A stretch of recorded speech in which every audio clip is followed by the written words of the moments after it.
總理卡尼喺施政報告當中表示，聯邦政府咧將會限制臨時工同埋留學生上限唔超過總人口嘅5%嘅。而喺過去幾年，透過參與救生艇計劃抵達加拿大嘅香港人，唔少人咧仍然係等待緊 PR 永久居民身份嘅審批嘅。咁到底目前 PR 審批嘅滯後情況有冇改善呢？定係會更加遙遙無期呢？而喺申請過渡期工作簽證方面，會唔會有被拒絕嘅情況？申請嘅時候有啲咩地方需要注意嘅呢？今日好高興咧，邀請到註冊加拿大持牌移民顧問伍婉琪咧，同我哋傾下㗎。歡迎 Venice， 你好。Hello， 阿 Ken 你好。唔該晒你嘅時間先。嗱，我都知你好多嘅客戶都係嚟幫緊佢哋喺申請 PR 方面嘅。以你所知嘅而家嚟講下，等候緊 PR 審批嗰個輪候時間大約要幾耐咧？有冇好到定係話其實仲差咗咧？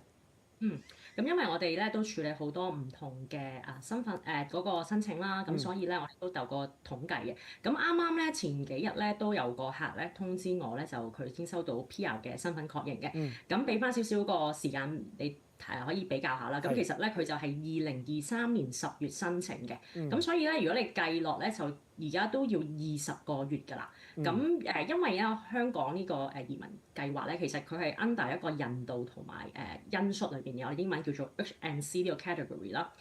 移民局咧都話個申請處理時間咧，而家要去到23個月嘅。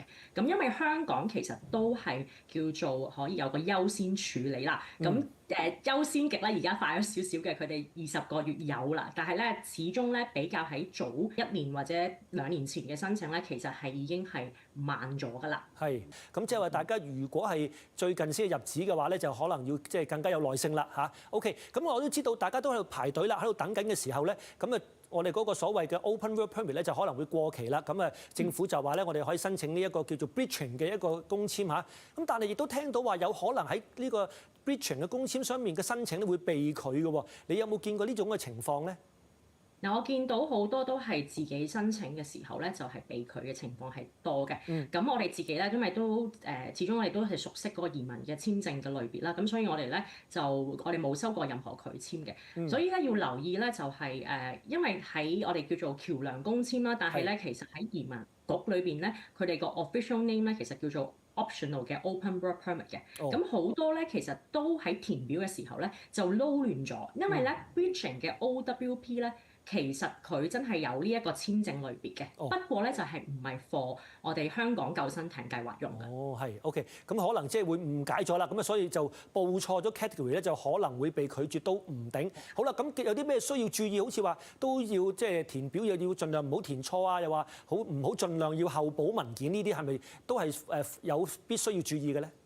係嗱，所以因為移民局咧，其實個網站咧都有清晰嘅指示咧，去教申請者咧去點樣去處理嘅。咁所以一定要跟足移民局裏邊嗰個website 啦，去睇清楚究竟要啲咩文件，就唔好填錯啦，同埋唔好交漏文件嘅。因為咧呢樣嘢咧都比較係嚴重㗎。因為如果你真係交漏咗文件而收到移民局嘅拒簽信嘅話咧，咁咧你就可能個簽證又冇得再申請啦，然之後你嘅身份亦都會過期。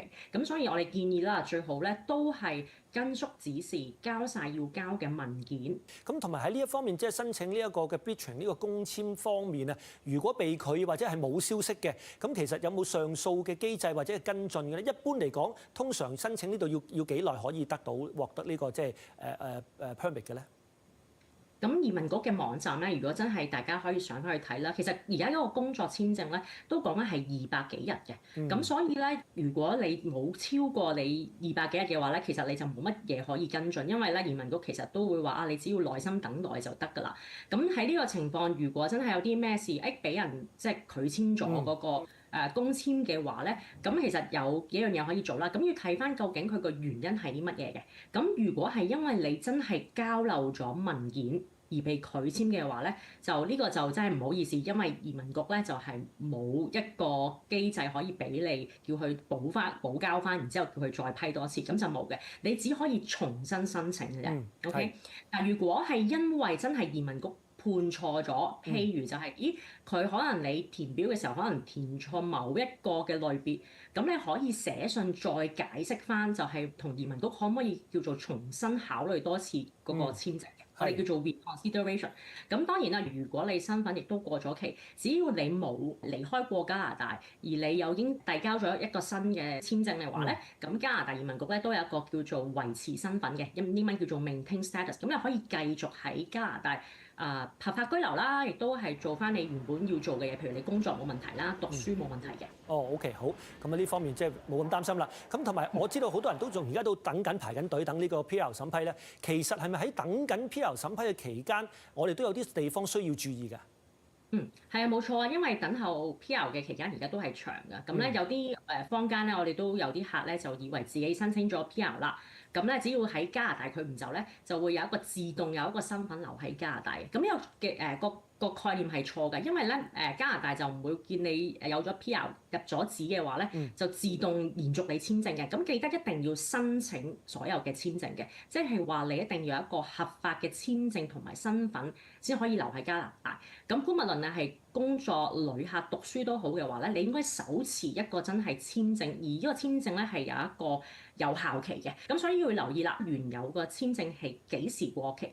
因為而家咧申請時間都長啊，我哋都會建議早少少喺簽證過期前半年咧就好提前做定下一個簽證嘅延續啦，因為咧你先可以繼續有身份留喺加拿大。咁另外啦，如果申請咗 PR 咧，我哋都建議啦，如果冇乜特別事發生嘅，即係喺香港可能冇乜嘢要 urgent 翻去嘅話咧，都建議盡量留喺加拿大會比較穩陣啲嘅。明白晒。OK， 好啦，咁啊多謝你今日俾我到呢個 tips 嚇，我哋都希望咧，即係移民部可以加快嗰個審批程序，咁啊令到好多人咧可以快啲攞到呢個 PR 嘅身份。唔該晒你 Vernice， 有機會再傾偈。Thank you。好，多謝你。OK， 好，拜拜。